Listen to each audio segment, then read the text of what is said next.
3, 2, 1.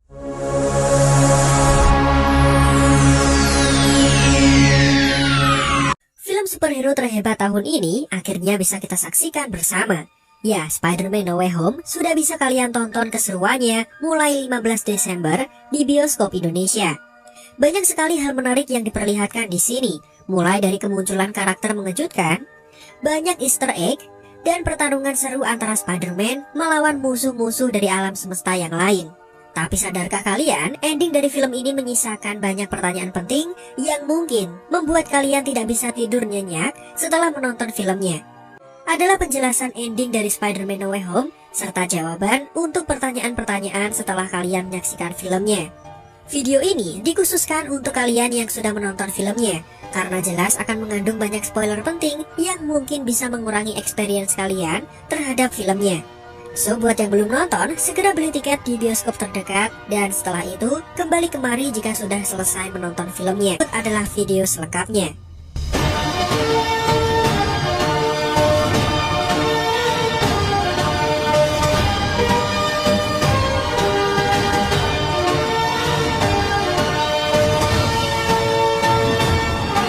Video ini kita buka dengan sinopsis lengkap dari Spider-Man No Way Home. Singkatnya, film ini mengisahkan tentang upaya Peter Parker dalam membersihkan namanya setelah fitnah yang dilakukan Mysterio kepadanya. Satu cara yang ditempuh oleh Peter adalah dengan meminta bantuan kepada Dr. Strange agar semua orang melupakan fakta bahwa Peter Parker adalah sosok di balik Spider-Man. Namun, ada konsekuensi yang harus diterima. Semua orang akan lupa dengan Peter dan masa lalunya, termasuk orang-orang terdekatnya. Dalam ritual yang dilakukan, Peter mengacaukan mantra sihir yang terhubung dengan terbukanya gerbang multiverse. Mulai dari detik ini, muncullah banyak supervillain yang sudah dilawan oleh Spider-Man sebelum versi Tom Holland. Dengan susah payah, Peter bisa mengumpulkan semua supervillain, dan begitu Dr. Strange ingin mengembalikan mereka, Peter menolaknya, karena dipastikan para supervillain itu akan mati sesuai takdir mereka. Terkecuali dengan Sandman dan Lizard yang dikisahkan tidak tewas. Hal ini bertentangan dengan hati nurani Peter, maka dia melawan Dr. Strange dan mengambil kotak berisikan mantra sihir, serta mengamankan semua supervillain di kediaman Happy.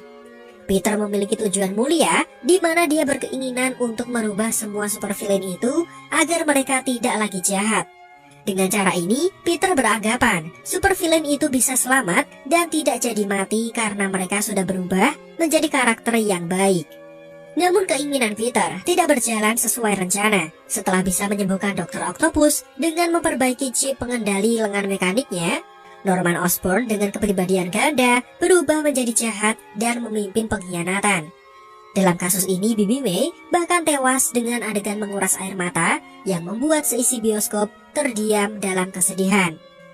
Dalam kondisi yang menyedihkan, beruntung ada Ned yang ternyata masih keturunan penyihir dan bisa membuka portal dari cincin Dr. Strange, serta memanggil Peter Parker namun dari universe berbeda yang ikut datang ke alam semesta ini.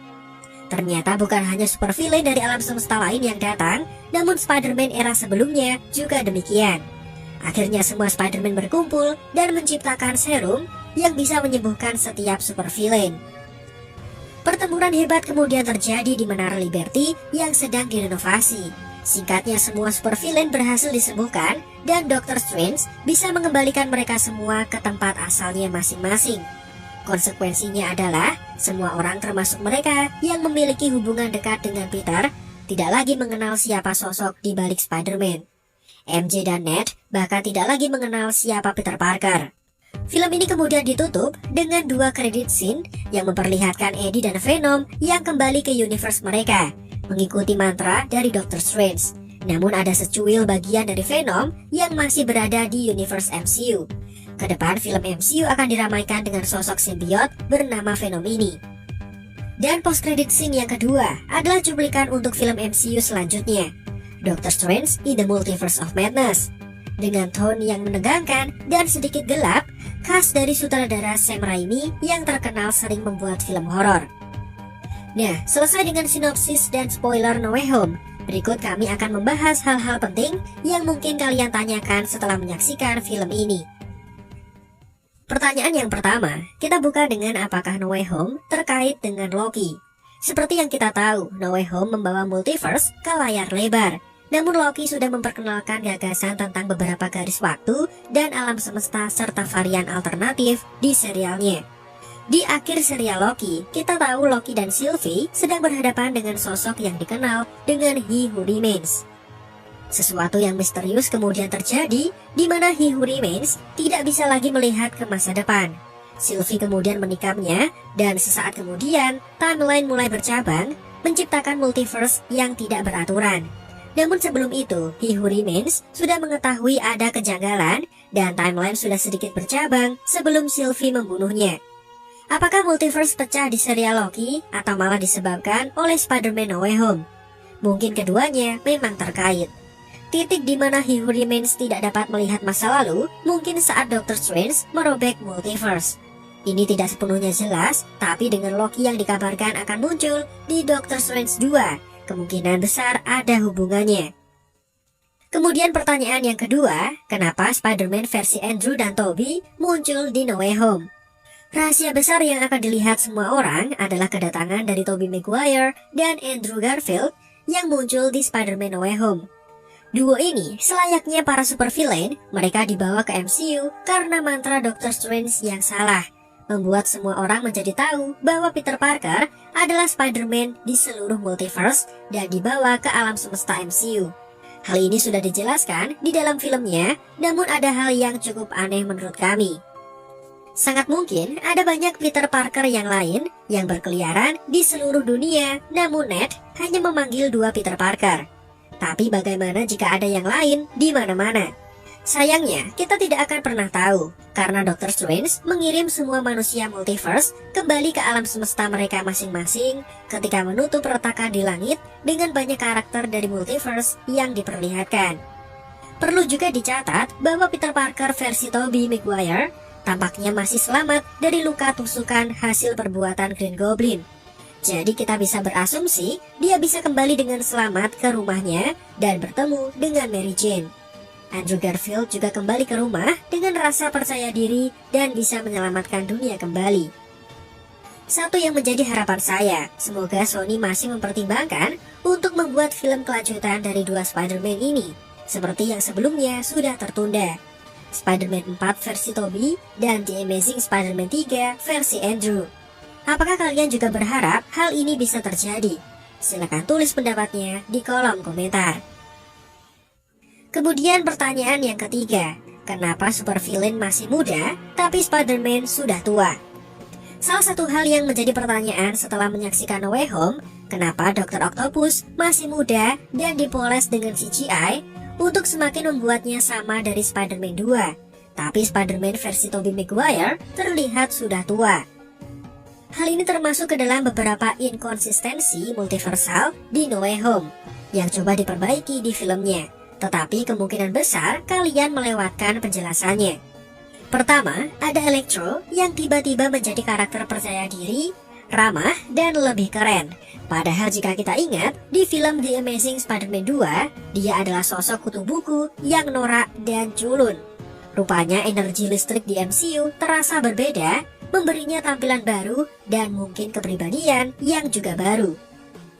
Kemudian ada fakta bahwa Green Goblin dan Dr. Octopus memiliki usia yang sama seperti saat mereka terbunuh di Spider-Man dan Spider-Man 2. Alfred Molina yang memerankan Otto Octavius bahkan diberi efek de-aging menggunakan CGI. Sebaliknya Peter Parker versi Tobey Maguire telah menua seiring bertambahnya usia sang aktor. Apa penjelasan untuk hal ini? Ini mengarah pada gagasan bahwa para supervillain diambil dari alam semesta mereka tepat sebelum mereka mati. Versi Dr. Octopus misalnya diambil dari saat sebelum kematiannya di Spider-Man 2, ketika salah satu tangan logamnya mencekik leher Peter Parker versi Tobey Maguire. Sementara itu, Norman Osborn diambil dari sebelum dia tertusuk glidernya sendiri di Spider-Man pertama. Namun, ini berbeda dengan Peter Parker versi Tobey Maguire yang tampaknya berasal dari momen saat ini, karena dia belum mati dan hanya menjalani hidupnya setelah trilogi Sam Raimi. Peter Parker versi Andrew Garfield juga diambil dari momen saat ini, hanya pada timeline alternatif.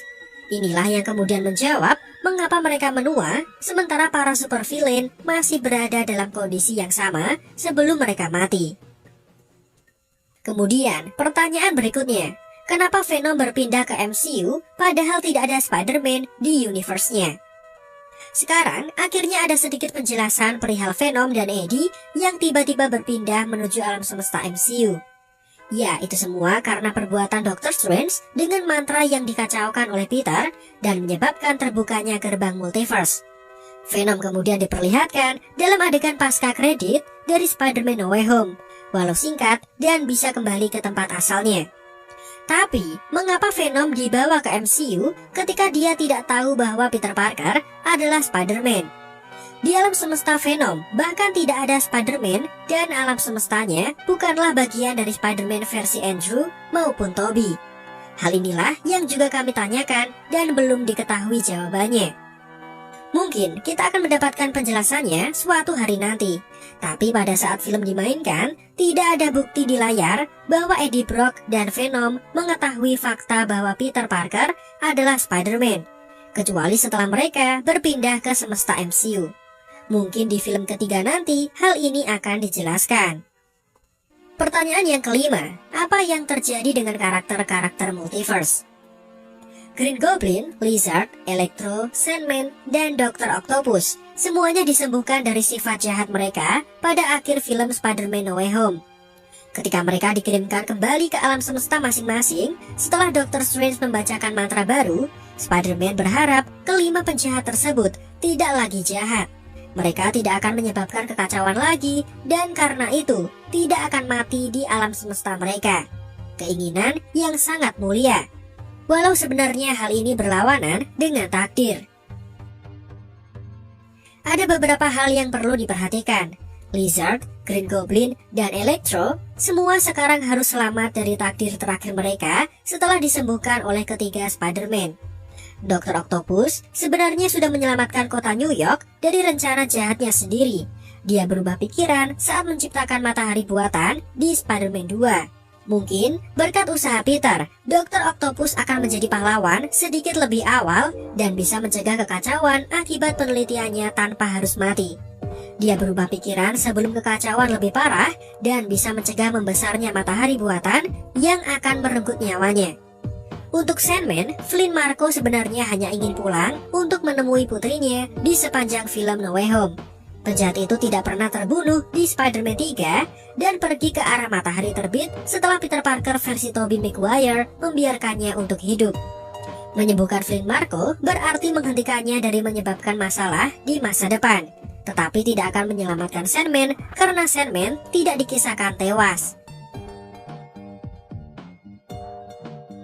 Lalu ada Spider-Man versi Tobey Maguire dan Andrew Garfield yang juga kembali ke alam semesta mereka masing-masing. Mereka kembali dan melakukan apapun yang mereka inginkan.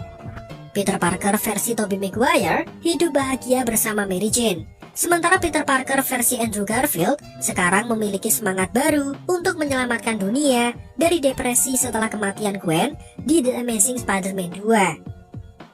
Dan jangan lupa dengan Venom.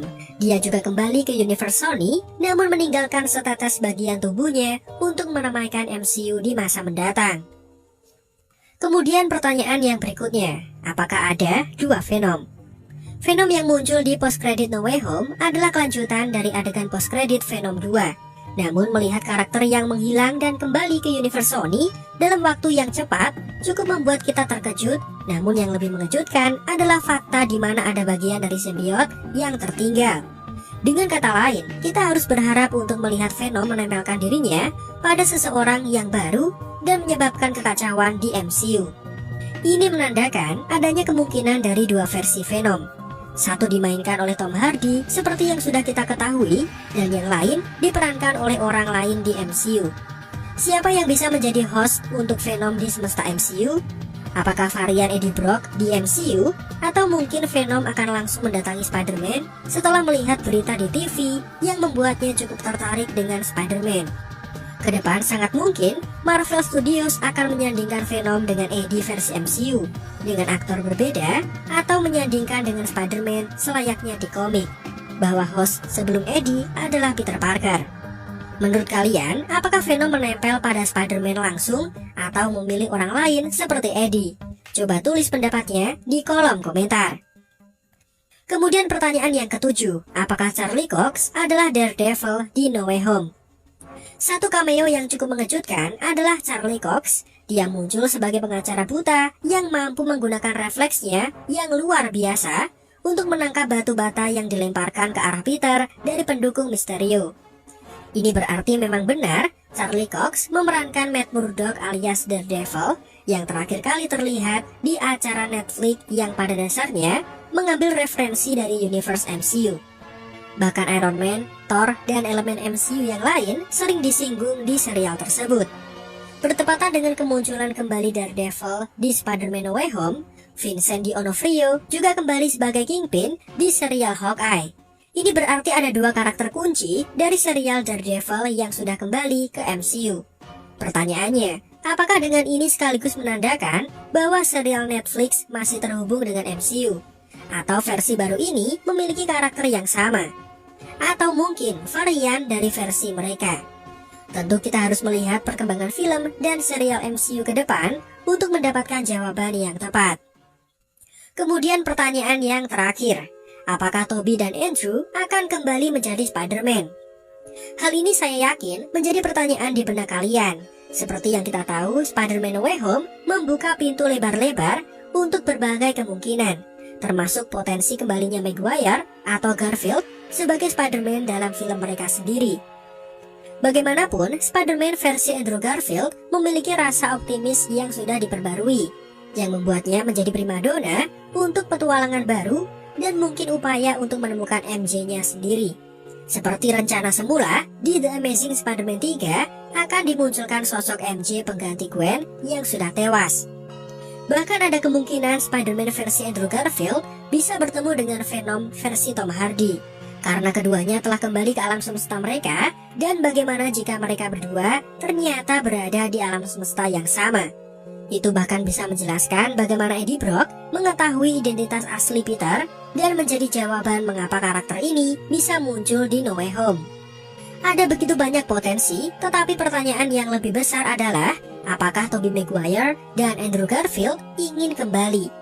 Tobey Maguire sepertinya memiliki peluang yang lebih kecil setelah lama meninggalkan peran dan versi karakternya sekarang yang memiliki beberapa masalah orang berumur seperti halnya dengan sakit punggung.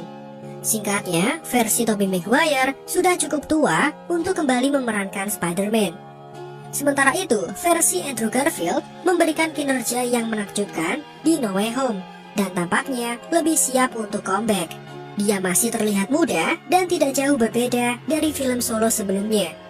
Sekarang, mari kita berharap agar Sony mau mengeluarkan cukup uang untuk membayar kedua Spider-Man ini agar filmnya berlanjut dan tidak hanya muncul sekilas di No Way Home saja. Dan demikian adalah beberapa pertanyaan yang muncul setelah menyaksikan No Way Home. Semoga dengan menonton video ini, kalian menjadi semakin tahu dan bisa tidur nyenyak. Silakan like video ini jika menurut kalian menghibur dan informatif. Jika Anda suka dengan channel ini, jangan lupa like, komen, dan subscribe. Terima kasih.